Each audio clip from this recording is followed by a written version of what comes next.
What's good, world? It's young E-Class, Mr. Mobish, and this What's the Motivation? It's cause young E-Class from Washington D.C, 13th Northeast to be exact, 31 years old. I first fell in love with music, I had to be like 9'5", 9'6", and it was Pop, my cousin. She used to babysit me and shit. She introduced me to Tupac, and this before I knew what rap was, so I only knew Tupac for at least like 2 years of my life. Just listen to Pop, and then I got introduced to rap. The name Young E-Class came from my man Rob, my man G Reezy, home now. We was in, and I got a nice way of, handling shit. I got good influence over a lot of situations, so he just used to always tell me, dawg, you an extraordinary nigga, man. So he started calling me E-Class. He was like, you're an extraordinary kind of nigga. You're part of an extraordinary class of people. So like I ran with it. And the Young came from being from D.C. That's our lingo, Young. So it's Young E-Class. And it's not my first stage name. My first stage name was my street name, Elmo. So it was like Elmo the Don, E-Dot. I had 1,000 stage names when I was young. And yeah, I just ran with Young E-Class to be more on the artist note. With the help of my brother he tagged it. So to be a professional artist, I went around with Young E-Class. What's different in the DMV scene from 2010 till now? Shit, I don't even know. I was locked up in 2010, so I don't really know the whole gist of it.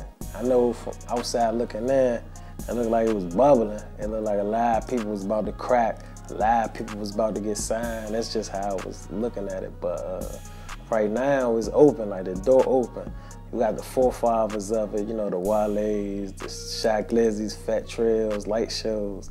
Then you got the under-tip people coming under them.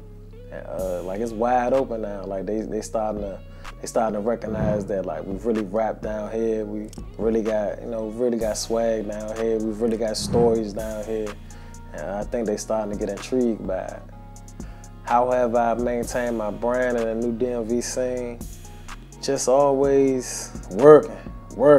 Like they recognize work. One thing I notice is you got to be here, there, and there. So with that being said, I put my work in overdrive. I don't sit down, I don't wait for nothing to come to me. I go get it. If I see something I'm trying to be on, a show I'm trying to get involved with, an artist I'm trying to work on, I make sure I get there. I make sure I'm in the right place at the right time to make that link happen. It's all about networking.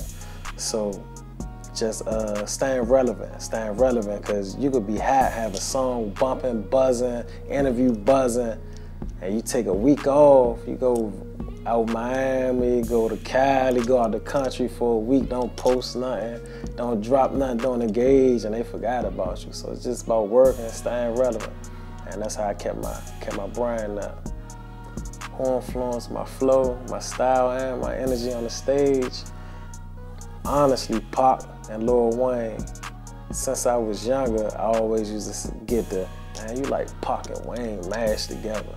Like, wordplay, and also with the passion and the pain and the struggle that I involve in my music. And also, the punchlines, metaphors, the slick wordplay, the shit that grabbed the crowd. And honestly, I didn't even know DMX influenced my stage presence, because I be just like a dog on stage. And everybody was like, dang, he like X up there. Nigga just coming home all cut up, shirt off, like, and just giving that pain, leaving everything on the stage. So a lot of people was like, man, you perform like DMX. And I went back and looked at DMX old performances. I was like, damn. And I looked at DMX to see what it was, and it just was that passion, man. It's the pain coming from the streets, coming from prison, broken homes in certain situations, and that shit you pen down, that shit you put on that notepad, the vocals you put on that track, and when you listening to yourself and rapping it back to a crowd, matching and mashing them energies, that shit get real.